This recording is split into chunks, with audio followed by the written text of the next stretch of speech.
తెలంగాణలో 950 కోట్ల స్కామ్ వ్యవహారం హాట్ టాపిక్ అయింది. రాష్ట్ర నీటిపారుదల శాఖ మంత్రి ఉత్తమ్ కుమార్ రెడ్డి స్కామ్ కు పాల్పడినట్టు బీజేపీ శాసనసభాపక్ష నేత ఏలటి మహేశ్వర్ రెడ్డి ఆరోపిస్తున్నారు. రైస్ మిల్లర్లను బెదిరించి స్కామ్ చేశారన్నారు. అయితే ఇందులో నుంచే ఉత్తమ్ కుమార్ రెడ్డి 500 రూపాయల కోట్లను కాంగ్రెస్ హైకమాండ్ కు సమర్పించుకున్నారన్నారు. ఈ మొత్తం అమౌంట్ ను ఉత్తమ్ కుమార్ కాంగ్రెస్ జాతీయ నేత కేసీ వేణుగోపాల్ కు ముడుపుల రూపంలో ముట్టజెప్పినట్టు ఆరోపించారు. రాష్ట్రంలో మున్సిపల్ ఇతర శాఖల ద్వారా ఆ ట్యాక్స్ ని వసూలు చేసేవారన్నారు. ఎవరు కట్టడాలు కట్టినా అధికారుల ద్వారా గజానికి 75 రూపాయలు చొప్పున ముక్కుపిండి వసూలు చేస్తున్నారన్నారు.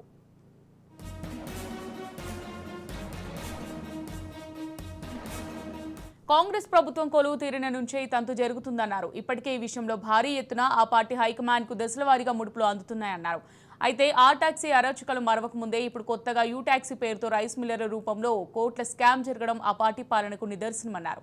అయితే ఏలటి మహేశ్వర్ రెడ్డి చేసిన ఈ వ్యాఖ్యలు రాష్ట్ర వ్యాప్తంగా పెద్ద దుమారాన్ని రేపాయి. బీజేపీ శాసనసభాపక్ష నేత హోదాలో ఏలటి కామెంట్స్ ను మాత్రం మంత్రి ఉత్తమ్ కుమార్ రెడ్డి తీవ్రంగా ఖండించారు. తాము ఎప్పుడూ అలాంటి స్కామ్ల జోలికే వెళ్లబోమని స్పష్టం చేస్తున్నారు. ఇలాంటి విషయాలను తమ పార్టీ హైకమాండ్ చాలా సీరియస్ గా తీసుకుంటుందన్నారు. అయితే ఉత్తమ్ వివరణ ఎలా ఉన్నా మొన్న ఆర్ ట్యాక్స్ పేరుతో రేవంత్ పై విమర్శలు గుప్పించిన ఏలటి ఆ తర్వాత సచివాలయానికి వెళ్లి ముఖ్యమంత్రిని కలిసిన విషయం తెలిసిందే. ఇక తాజాగా ఉత్తమ్ పై కూడా ఏలటి సంచలన ఆరోపణలు చేస్తున్నారు.